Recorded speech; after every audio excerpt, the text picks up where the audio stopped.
Corona কালে যারা চাকরিতে যোগ দিয়েছিলেন, করোনা শেষ হবার পর তাদের চাকরি চলে গিয়েছে, তারা তাদের চাকরি পুনর্বহালের দাবিতে এই কর্মসূচি পালন করছেন। শাহবাগ থেকে রওনা হয়ে প্রেস ক্লাবের দিকে যাচ্ছেন তারা।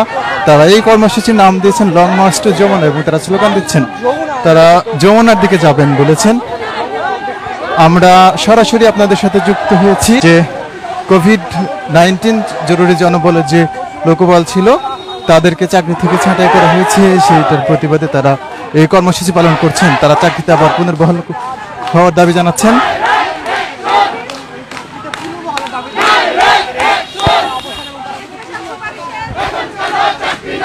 পিজি হাসপাতাল থেকে তারা এই যাত্রা শুরু করেছেন এবং তারা লং মার্চ টু যমুনা যেটি কর্মসূচি ঘোষণা করেছিলেন সেটি পালন করছেন। তারা পিজি হাসপাতাল থেকে যে রাস্তাটি রয়েছে প্রেস ক্লাবের দিকে, মৎস্য ভবনের দিকে, সেই রাস্তায় তারা এই মিছিলে যাচ্ছেন। তারা কোভিড-19 জরুরি অবস্থা যখন ছিল তখন লোকবল যে যাদেরকে নিয়োগ দেওয়া হয়েছিল তারা কাজ করেছিল, কিন্তু এখন তাদেরকে চাকরি থেকে অব্যাহতি দেওয়া হয়েছে। তারা সেটার প্রতিবাদ জানাচ্ছেন যে তারা জরুরি অবস্থাকালীন সময়ে কোভিড সংকট যখন ছিল তখন তারা চাকরি করেছেন, সেবা দিয়েছেন, কিন্তু এখন কেন তারা বঞ্চিত হবেন। তারা বলছেন তারা এখন তাদেরকে যেন পুনর্বহাল করা হয়।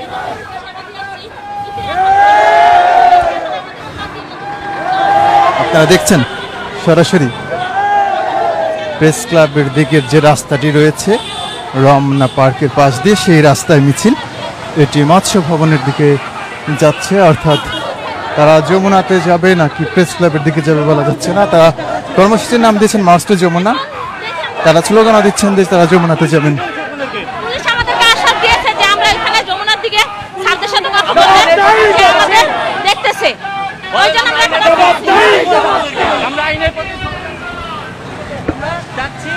আমাদের দাবি একটা, আমাদের চাকরি বহাল রাখতে হবে।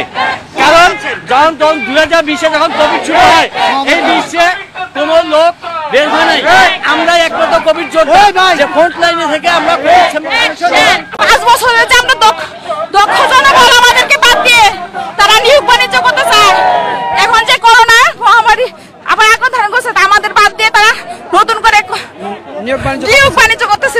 একটু আস্তে আস্তে। আমাদের দাবি হচ্ছে আমরা 5 মাসের বকেয়া বেতন সহ আমাদের চাকরি বহাল চাই। আমরা চাই আমাদের একটা নিশ্চিত ভবিষ্যৎ। আমরা যে 5 বছর চাকরি করেছি, আমাদের এখন চাকরির বয়স চলে গেছে, অলরেডি 32 পার হয়ে গেছে। এখন আমরা এই দক্ষতা আমরা কোথায় যাব? আমাদের যাওয়ার তো কোনো জায়গা নেই। এখন তারা আমাদেরকে প্রয়োজনে এখন ছুঁড়ে ফেলে দিচ্ছে। আপনাদের কাছে দাবি আমাদের একটা, আপনারা এটা প্রচার করে দেন যে আমাদের ন্যায্য দাবি 5 মাসের বকেয়া বেতন। এই দুইটাই ঈদ গেছে, আমরা বাচ্চা দিয়ে আমরা কোনো কিছু করতে পারি না। আমাদের এত কষ্ট, আমরা আজকে আমাদের চাকরি বয়স শেষ। আমরা চাই আমাদের চাকরিটা রাজস্ব করে নেক, আমাদের চাকরির বহাল করে নেক। আমরা আমরা সেবা দিয়েছি, আমাদের যে সেবার মূল্য তারা দেখ, এইটাই তাদের কাছে আমাদের অনুরোধ। আমরা দীর্ঘ অনেকদিন 2-3 বার আমরা দিল্লি অফিসের স্বাস্থ্য অধিদপ্তরের সামনে আন্দোলন করেছি, কিন্তু তারা আমাদের কোনো কথা শুনে নাই। তারা আমাদেরকে বারবার ঘুরিয়ে দিয়েছে, মিথ্যা আশ্বাস দিয়েছে। মিথ্যা আশ্বাস আজকে বলতেছে আমাদের চাকরি চ্যুত করে দিয়েছে। আমাদের চাকরি নাই,